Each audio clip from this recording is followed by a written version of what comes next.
जोहार आदरणीय अध्यक्ष महोदय, सम्मानित मंच, श्रेष्ठ निर्णायक मंडली एवं प्रभुत्व श्रोताओं।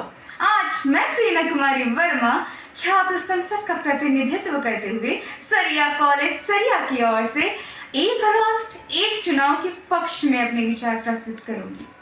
महोदय, इसकी परिभाषा की बात करें तो एक राष्ट्र एक चुनाव के प्रस्ताव के तहत लोकसभा चुनाव और राज्य विधानसभाओं के चुनाव एक ही समय सीमा के अंतर्गत एक साथ कराने की बात है।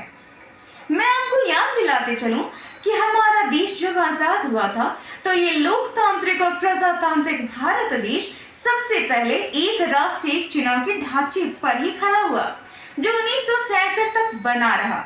लेकिन फिर हमारे भारत माँ को किसी की नजर लग गई, इसलिए 1971 में लोकसभा चुनाव समय से पहले हो जाने के कारण ये एक राष्ट्र एक चुनाव का सिलसिला थम गया।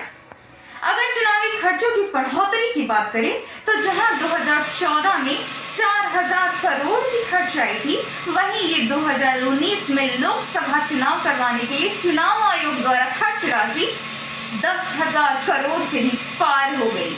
इसलिए तो मैं कहती हूँ कि हो ना हो ये जमाखोर तुम्हारे हैं, या तो दोस्त तुम्हारा है या रिश्तेदार तुम्हारे हैं।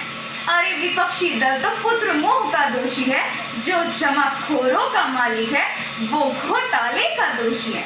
महोदय, आप ही बताइए कि क्या वन नेशन वन इलेक्शन के विभिन्न चुनावी खर्चों की कटौती कर हम ईवीएम मशीन और वीवीपैट नहीं खरीद सकते?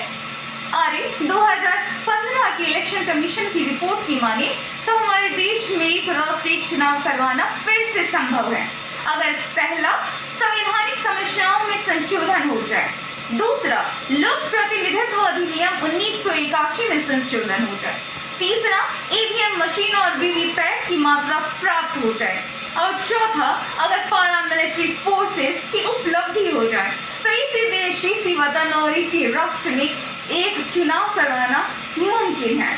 आपने भी महसूस किया होगा कि जैसे ही विधानसभा के चुनाव होते हैं वैसे ही हमारे मंत्रीगण समेत प्रधानमंत्री चुनावी रैलियों में लग जाते हैं, जबकि उनका काम जनता की जवाबदेही का होता है। अंत में वक्त की नजाकत को नजर में रखते हुए मैं अपनी वाणी को विराम देती हूँ। जय हिंद।